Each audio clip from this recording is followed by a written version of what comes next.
بسم اللہ الرحمن الرحیم۔ دوستو، شیخ سعدی فرماتے ہیں کہ ایک دن جوانی کے نشے میں نے سفر میں بڑی تیزی دکھائی اور تھک ہار کر رات کے وقت ایک ٹیلے کے دامن میں جا لیٹا۔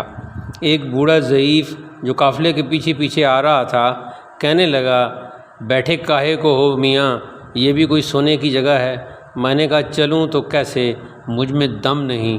بوڑھے نے کہا، کیا تم نے داناؤں کا قول نہیں سنا کہ آہستہ چلنا اور کبھی کبھار دم بھر کے لیے سستانا بھاگنے اور تھک ہار کر بیٹھ جانے سے 1000 درجے بہتر ہے؟ اے بھائی، منزل کا شوق ہے تو جلدی نہ کر، میری نصیحت کو پلے باندھ اور صبر و سکون سے کام لے۔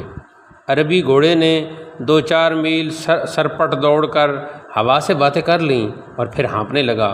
اونٹ کو دیکھو، دھیمی چال چلتا ہے مگر مسلسل رات دن چلا جاتا ہے۔